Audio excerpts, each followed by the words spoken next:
लेखिले सत्य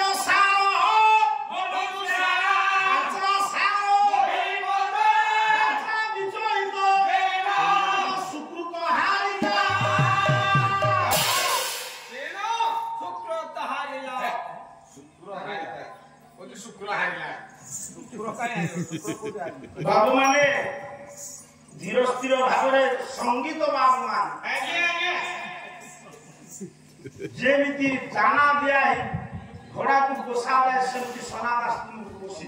हां सर धीर स्थिर भाव निज निजर भव्य आसन अलंकृत करिनियो स्थान संरक्षण करिनियो जगह बाछिनियो संस्कृति संपन्न खोर्धा जिला राज्य ग्राम देवग्राम पवित्र ग्राम श्याम चुप हेबो काको सागरे कोन जीवु बोली पाल धरथबी एठी काई यहाँ ये श्याम ग्राम रो ग्रामाधिवासी मानकर अनुकूल्य रे सहयोग रे प्रचेष्टा रे अर्थ अपचय कोन बाबा तुम ना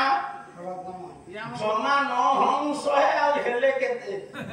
कल्याणकारी भंतु नारायण कोन हला प्रभात कुमार महांती प्रभात कहले सकाळ ये सकाळ रो दीप हेले सूर्य प्रदोष से दीपक चंद्र प्रभाते रवि दीपक कोन को दीपक धर्म सुपुत्र कुलदीपक बरम दी राती पाला पडु बसुगु सिंहर लांगुर ह बरम जिलवार मुंड हकुने ना मु तेडु सनास मु छाडी पारिबि नहीं सनास सुन बरम गाय को हिजु ताको साथ बोल बरम दी राती पडु सुन पानी बोल दे कोन कहलो ये प्रभात बाबूंकर सही प्रभात कालीन बाल सूर्य कल्याणकारी भक्ति बोलानंदे कबा आज को 53 वर्ष हला श्याम ग्राम रो ग्रामाधिवासी मानकर अनुकूल्य सहयोग करे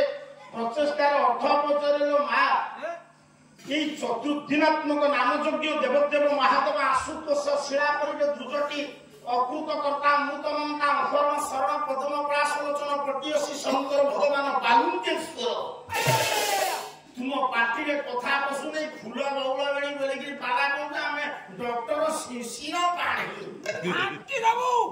केई थर फूल बौला बेणी आनी हे दास डालू भयो काढिबा काली मु केवल शिव पार्वतींकर जुक्ति आज्ञा किए बड़ बोली आलोचना करी तुमको 40 भाग कहले कि 60 भाग छाड़ी आज कोन तुमर आंबो झड़ा विषय सरीगला हां सरीगला ओ शेष कर दिसी आंबो झड़ा विषय सरीगला विषयटी प्रथम खाकर सारी देले श्रोतांकर इंटरेस्ट कमी जाय आ ये हेले सभा भंगा गायक केमिति मो पालिया मु सिखौचंती तुमे सब रज पर मो संग चाले सकण जात्रा माथि कहिबो ना रामलीला 6 जण तो बुकौची 5 जण हेले चलिबो मोर इच्छा नै बुढ़ा आया केवल 6 जण दरकार बोली आ 6 जण समादासर कोन दरकार 2 जण पालिया हेले तार चालिबो नुआ नट बोलेलो से दक्ष संगीत मु मानुची किंतु संगीत जेमति बोलंती से सेमति बोलिले ना हेले गायक जेमति नुआ नट बोलावे से दुहार मुह देखिनो कहिबा तुमे गायक शब्द 60 मार्क माइनस मते काय करता कहना तू होचु बदमाशी बहारे तू मो कहिबा कथा गाइबा तू ताको द्वारा नाही जाने 60 मार्क काटी दियो सत्य ऊपर तुम्हें कहो हां पहले शांति पर तुम सत्य नारायण किए अपन जान प्रथम कहलो सत्य नारायण को आंबो सत्य नारायण आंबो हे परिबो सत्य नारायण किए सर कालिदास सर नाम बात पर सतपथ ब्राह्मण देखिছো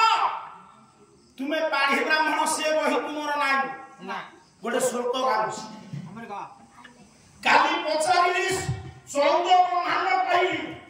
भूलोक ठाम सत्यलोक पर्यंत तोरंतर विकल पाताल साथ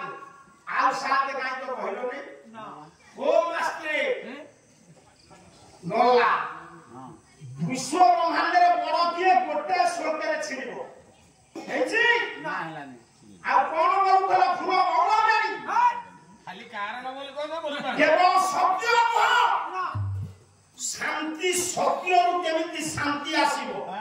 शांति को आउ दी जण की आसीबे शांति को की आसीबो शांति के जानिछु आया के भवन शर्मा है को शांति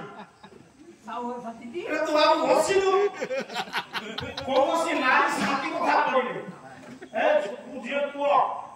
देखु तू केटा टका लगुनी आम भीतर टणा उतरा मरा मर जाय गला तू चुपे बसिलु ना मो कहिबार तात्पर्य शांति केमिति आसीबो दया मान आपण केमिति हेबे क्षमा केमिति करिवे शांति सत्य दया क्षमा एगुली को सब गुण आमे जमा सिकिनो आइछु हां फूल बाबा बेली समादास बोलिबो तुमे तो संस्कृत पंडित आपण माने ज्ञानी बहु बड़ बड़ गायक को पाला सुनिछन एठी तो बसचंती हमर दुई जन योग्य पुओ छत्रपड़ा हजार सार एवं कोन सार ना को साधु आपण जाय कोन मुगल जाय लिसे पहुंच गेले एठी साधु सार बसचंती हजार सार बसचंती केतेटा श्लोक बोलिलो हो पंडित केते श्लोक बोलिछ ना श्लोक ना मो कहिबार तात्पर्य सत्यटा एठी द्रौपदी की पांडव मानकर लिंक पॉइंट काढिला ना नाही सत्य हेले युधिष्ठिर न पाई द्रोण मरछन आ जदि द्रौपदी की उल्लंघन करा जाय था ता पछरे होतंती मूल कारण युधिष्ठिर रे सब गोटी गोटी की कहबी ना धरे बोली के धरे दउ आज भगवान कृष्ण नारायण जो आंब झड़ी देले क्या सना अगस्ती को आंब को झड़ी दे अर्जुन झड़ी दे विपद रे पड़चंती कृष्ण आसी पहुंचले कृष्ण को सेठी नुआ नटा पटळे मुकुट है बोला ये गीत कोठी बोला हवे कहला ये ठी पंडित गोपपुर रे नुआ नटा पटळे मुकुट है बोला नालू भाई पळेबो काय तो समोर टिके रहना होला कल्याणकारी भक्त नारायण सर्वे बोलत आनंद एकबार हरि बोल हमो के पोसा से कहउछंती ता अल्प टिके असरा सुनि दे जा कल्याणकारी भक्त नारायण गोठपटला मंत्र स्वतंत्र सब पॉकेट रे पुरे जो तांकर छाती पेट पिठी सब मारी पकौ हमर मरा बन्ना मारी एमती देखै होतनी एमती तो से याकू देखौ कि तू दरमा केते पाइबे ताके देइबे ना कल्याणकारी भक्त नारायण हमरा पड़ेबे ना हां कल्याणकारी भक्त नारायण मु आपनको मौसा आछथि पितृकल्प ज्ञान करूछि कोन पय जानती खंडिया मौसा घोर विपदर सनादास को आप रखिछि पितृकल्प ज्ञान करूछि आ जदि मु कहूछि एमिति कर्म करता मिलिबे नै आज्ञा 28 की महीना रखिथिलि असुविधा पड़िले देले मौसा मु जाई परबिने ना आपण चिंता करंतु 29 की जिबे तारिणी वंश जदि मु गली 28 रे निश्चित आपण जिबे तारिणी पाखो हां हम पागाइले आपण जिबे 29 रे आपण रखिछि 29 रे कोन उला हला बोली आ कोन हम 30 की मुसे बा बापा साहब जिबिने आगे 26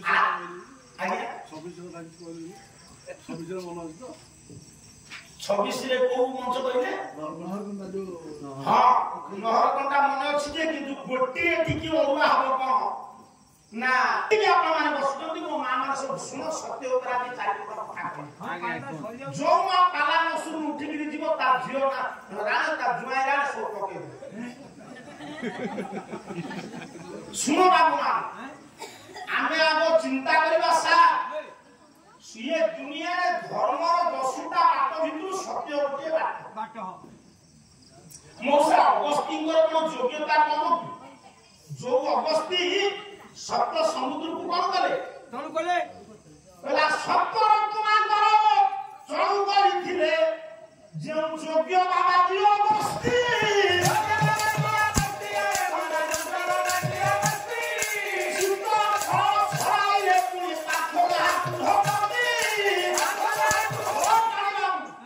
जो बाबाजी अनेक ज्ञान अनेक बुद्धि अनेक साधना ये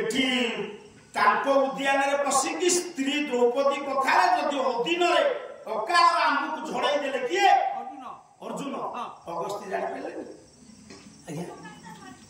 अगस्ती दीर्घ तो जानी पारे जड़े बाबाजी जानी पारे अगस्ती केमती जानी पारे कृष्ण आसिक लुचिकी रहिले सत्य मानि पका देखो संस्कृत महाभारत कथा नहीं ओडिया महाभारत कथा नहीं ये मन पढ़ा या 5टी श्लोक अच्छी से श्लोक से भी बोलिले नबज भल मन पढ़ा अगस्ती ज्ञान नहीं से जानी पारे जे मो उद्यान आंब अर्जुन झड़े देछ अच्छा आंब कोन सब बेले फळे ना आषाढ़ मास रे फळिबो ना अगस्ती ऋषि निज मंत्र बळे आंब सब दिने पळे गोटे बौल हबो चना हबो पाछिबो सेया को अगस्ती भोग करिवे खाइबे आ किछि अन्न खाइबे ना भोगले खाइ ना ओ बाबू अगस्ती केते बड़ अतिथि हे जाइछो बस जने बाबा जी सब बेले आश्रम रे रहबा के जने विद्वान लोक जदि चारियारे न बुलिबो ता विद्यार प्रचार हो ठीक कला रूप धरंती संपूज्यते विद्व धरंती संपूज्यते